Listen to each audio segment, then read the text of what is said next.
시청자 여러분 안녕하세요. 오늘 방송은 황제의 사랑을 받아 높은 벼슬아치가 된 후 눈에 보이는 모든 재물을 사정없이 긁어모아 중국 조정보다도 돈이 많은 재벌이 되었던 기가 막히게 예쁘장하고 걸륭제 앞에선 여자보다도 나긋나긋했지만 실은 악랄했던 화신이라는 남자에 대한 스토리를 테마로 진행합니다. 황제의 힘을 얻게 된 화신은 자신이 고아가 되었을 때 거의 모든 친척들과 아버지의 친구들, 자기와 동생을 돕기는커녕 오히려 모욕을 주기까지 했었던 가증스러운 존재들이었지만 그렇다고 그들을 모두 벌할 필요까지는 없었고 누구 하나를 대표로 하여 본보기를 보임으로써 모두들 자기에게 무릎을 꿇도록 하겠다는 그림을 그립니다. 화신은 얼마 전까지 동생과 함께 관학생이던 시절 황제가 그의 할아버지에게 하사했던 봉지를 강탈당하듯 지부 모견장에게 단돈 은자 몇백 냥이라는 헐값에 넘겨줄 수밖에 없었는데 나라의 왕초에게 믿음과 사랑을 받으며 힘을 얻게 되기가 무섭게 이 억울한 일을 첫 번째로 되갚아주면서 모든 사람들이 자기 아래 무릎을 꿇도록 함과 동시에 돈 긁어 모으기를 시작하죠. 집사 노릇을 하고 있는 유전을 집안 봉지를 강탈해간 지부 모견장에게 보냈고 언제나 자기의 입맛에 딱 맞도록 일처리를 해주는 유전은 모견장을 가지고 놀듯 농락해가며 구렁텅이 속으로 몰아넣어갔고 모견장은 유전에게 황금 백냥과 커다란 다이아몬드를 뇌물로 주면서 막내딸 향도를 그의 품에 안겨주기까지 합니다. 유전은 모견장이 내놓은 엄청난 뇌물을 슬쩍 그에게 밀어놓으며 어찌 이런 뇌물을 받고 하대인을 능멸할 수 있단 말이오. 라고 말하자 그는 딸에게 어서 유전에게 술을 따르라고 말한 후 잠시 나갔다 온다며 자리를 피해 주었고 그 사이 유전은 아름다운 향도를 품속으로 끌어들여 옷을 파헤쳐 그녀를 탐하기 시작했고 그때 나갔던 모견장이 안으로 들어옵니다. 모견장은 유전에 의해 옷이 파헤쳐진 딸을 보며 유전날이 향도를 드릴 테니 화촉을 밝히는 것이 좋을 것 같습니다. 라고 말했고 그 소리를 들은 유전이 갑자기 바닥에 엎드리며 아이고 장인어른 사위의 절을 받으십시오. 라고 절을 합니다. 그 순간 모견장은 이제 살아날 구멍이 생기는구나 하는 생각을 하며 저의 집사람이 이미 혼례 준비를 하고 있으니 곧 혼례를 올리도록 하지요. 라고 말하며 눈물까지 흘리는데 그 눈물만큼은 늙은 유전에게 귀한 딸을 보내야 하는 아비의 진심이 실린 것이었죠. 그런 모견장을 보며 마치 자기가 알아서 화신의 마음을 돌려 그를 도와주겠다는 듯 만약 향도를 구박한다면 저는 천벌을 면치 못할 것이오. 장인어른께서는 서둘러 저희 혼사를 준비해 주십시오. 라고 요구합니다. 유전의 태도를 본 모견장은 이제 살았구나 하는 생각을 하면서 딸에는 이미 유전나리의 사람이니 당장 오늘 밤이라도 혼례를 올리면 되겠습니다.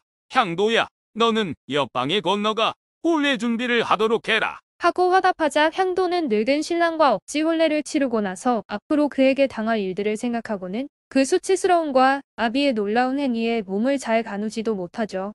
모견장이 당장이라도 혼례를 치르자고 하는 말을 듣고 유전은 장인어른께서 향도와 혼례를 치르도록 허락하셨으니 저도 더 이상 사양지 않겠습니다. 라고 말하며 놀라움에 몸을 가누지 못하는 향도를 부축하여 옆방으로 옮겨다 준 다음 다시 술상이 차려진 곳으로 돌아오자 모견장이 그에게 비굴한 자세로 묻습니다.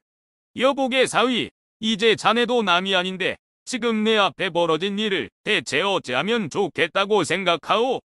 장인어른께서 며칠 전 뇌호가 올린 것 같은 솥장을 쓰십시오. 그래서 함께 화대인 집안 봉지를 착취했던 보정의 장주 뇌호에게 모든 일 뒤집어 씌워버리시면 제가 가서 뇌호가 먼저 올린 솥장들을 찢어 버리겠습니다.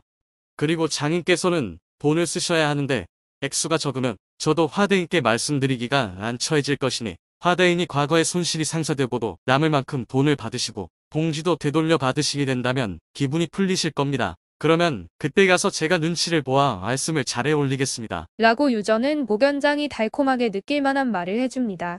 유전이 말을 마치자 모견장은 그의 말에 일리가 있다고 생각하며 화신의 마음을 움직일 수 있을 만큼 큰 뇌물을 쓰고 유전이 말만 잘해준다면 파직되는 것만으로 일이 마무리되어 목숨은 구할 수 있을 것이라고 생각했고 다음날 돌아가는 유전에게 화신에게 올리는 10만 냥 외에 진귀한 보석과 값비싼 그림 등 골동품 그리고 최상품 비단 등이 쓰여진 뇌물 목록을 내주며 부디 중간에서 말을 잘해달라고 비굴에 비굴을 더한 자세를 취하며 부탁을 하죠.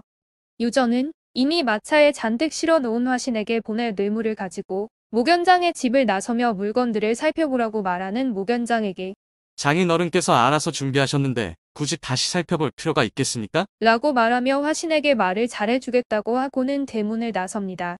유전은 모 위원장과의 약속과는 달리 곧바로 경성으로 가지 않고 같이 왔던 장방 선생과 하인들에게 은밀히 소장과 뇌물을 화신에게 전해주도록 하고 자신은 여관에 남아 모사를 꾸미게 됩니다. 반나절도 못 되어 보정국의 사람들 사이에 화신의 집사가 과거 억울하게 강탈당하듯 빼앗긴 땅을 찾으러 왔다는 소문이 파다하게 퍼져나갔고, 유전을 만난 보정국 관리들은 자신들은 모 위원장과 사이가 좋지 않은 것은 물론 그의 일에 전혀 관련되지 않았다는 소장을 올리며 유전 앞에 은표와 함께 소장을 놓고 갔습니다. 그 소식을 전해 들은 모 위원장은 뭔가 날카로운 것이 자신의 몸을 후벼파듯 마음이 편치 않았고, 불안한 마음에 자신도 유전과 만나려 했지만 만남이 이루어지지 않자 딸을 부둥켜 안고 통곡을 하죠. 닷새 후 유전은 경성으로 돌아가 보정국 관료들이 놓고 갔던 은표와 소장들을 화신에게 전해주자 화신은 일 처리를 잘했다고 치하했고, 유전은 화신에게 그 개만도 못한 지부에게 향도라는 딸년이 있는데 꽤 귀엽고 쓸만합니다. 라고 말하자 화신이 그래, 그년을 안아보기는 했느냐? 하고 말하며 둘은 통쾌한 듯 껄껄 소리를 내며 한바탕 웃어 제낍니다. 화신은 직접 유전이 가져온 소장들을 황제께 올리고 싶었지만 조정에는 법과 예가 있기에 직내 총독을 통하여 그것들을 황제께 올리며 이 사건은 신의 집안일이온데 혹여 총독께서 의심을 품을 수도 있어 특별히 황제께 아뢰는 것이옵니다. 라는 설명을 함께 올렸고, 그 소장들을 읽은 권륭제는 단호히 말합니다. 공신의 관봉지를 강탈하다니 이는 절대로 용서할 수 없는 중한 일이다. 라며 대노하여 직내 총독에게 엄중한 처벌을 명하였고, 황제의 명을 받은 총독은 곧바로 화신이 원하는 것을 들은 후 포고를 내립니다.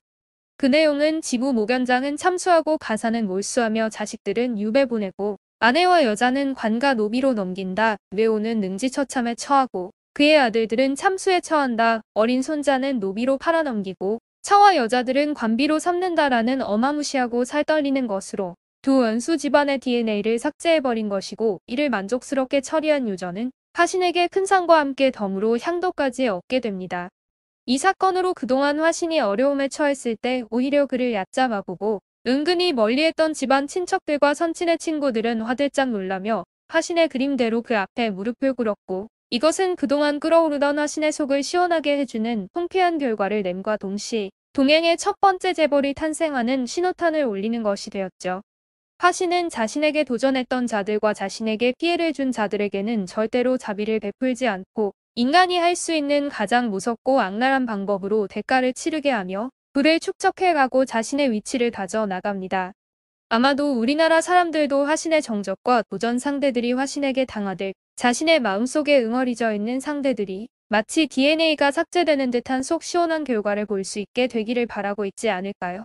아마도 많은 사람들이 말없는 가운데 그런 모습을 마음속에 그리고 있을 것 같네요. 오늘 방송은 여기까지이며 구독과 좋아요를 꼭 눌러주실 것을 부탁드립니다. 시청해주셔서 감사합니다.